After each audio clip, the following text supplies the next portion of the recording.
Hi guys, welcome to my YouTube channel. My name is Candy and today I'm going to be talking about Are You Running Around Aimlessly Part 2.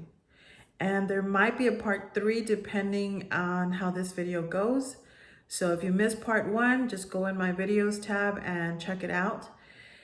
So I was telling you guys, I gave you all an example of my friend, the sales guy, about how he excelled as a salesperson. And I failed to tell you guys that when he came into the dealership industry, the car dealership, he had absolutely no sales experience. To see him go from 0 to 100 as far as knowledge, experience, growth in that field was amazing. There's 3 areas that I'm going to stress the importance of taking some time and blocking off the time to focus on it. And the first one I'm going to talk about is your planning time. That you set aside some time in your week, in your day, to plan out the hours, the times that you're actually going to spend on working on your purpose, your dream, your project, your vision, right, that God has put in your heart to do. And for some of us, it just depends on your schedule. But let's say you work Monday through Friday or Tuesday through Saturday, whatever your schedule is. I would set aside one day and just for a couple of hours and make out your plan for the following week, for the following month, and as far as scheduling your time on working on your purpose. Because when you do that, you're going to begin to pace yourself. You're going to be able to realize that the time that we've been given really is available to us if we're smart about it and we begin to plan it and schedule it into our daily living. When you're going through this, you can come and see that maybe you need to add or maybe you need to eliminate some goals that may not serve your purpose anymore. Or you may find out as you're looking at your calendar that you're planned out that you're getting off track. And so you have to ask yourself, what do I need to do this coming week to get either back on track or to stay on track of building and growing my purpose? Because let's say your goal is to write a book and self-publish it. Well, you need to plan out a schedule where you're going to block off maybe 1, 2, whatever amount hours a day to do just that. And I would even go as far as to say that if you create a calendar, that every day that you follow through in writing in this book, that you would put an X after you complete it. And so every day visually, you can see your consistency. You can start to see a pattern and creating a habit of writing every day for an hour or 2, whatever it is that you're able to carve out in your day. And the goal would be not to break that pattern, right, of the X's, of crossing out each day that you're actually following through with your schedule. So do the same thing. Maybe your thing is something else. Maybe it is as a musician. Maybe it is in entertainment, or maybe it's a skill or a trade that you're passionate about. Whatever it is, seriously look at your calendar and schedule for when you're going to do whatever it is that you're wanting to do, and stick to it, right? As best as you can.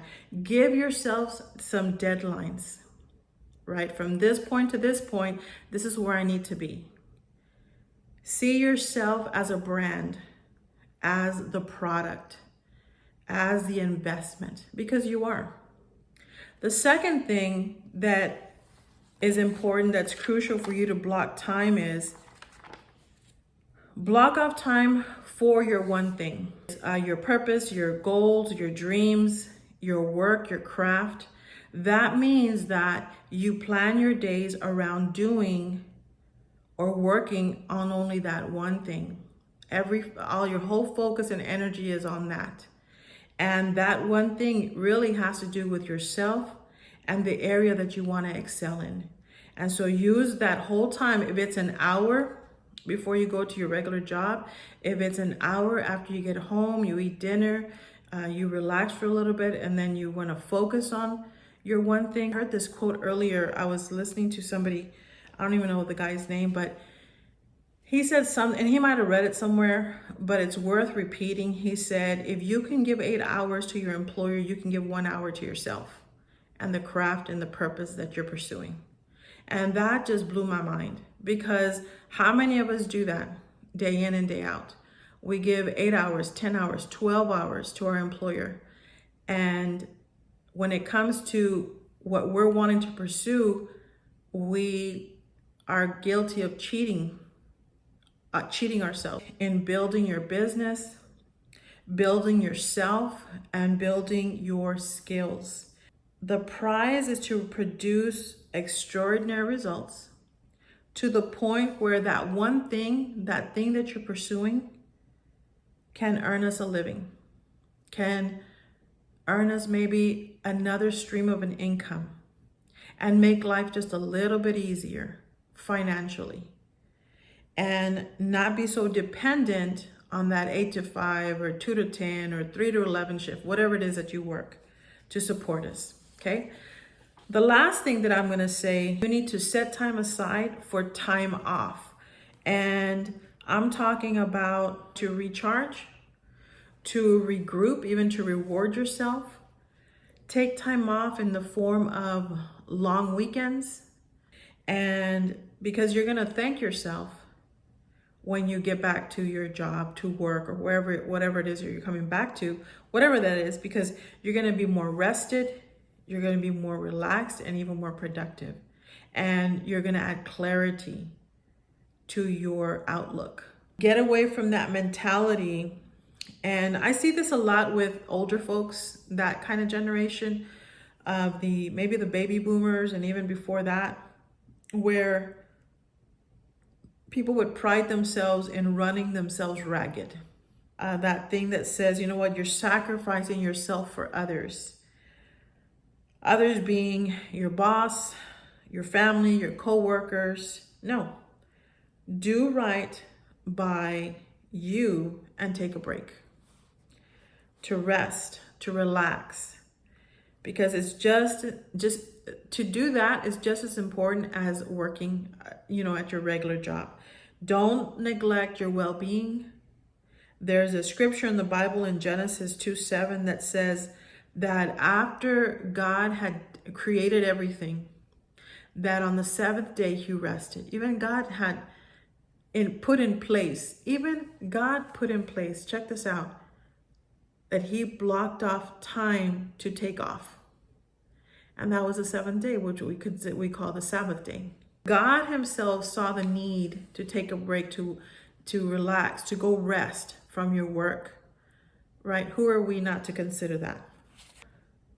3 areas that are very crucial for you to make sure that you block time to focus on. I talked about your planning time.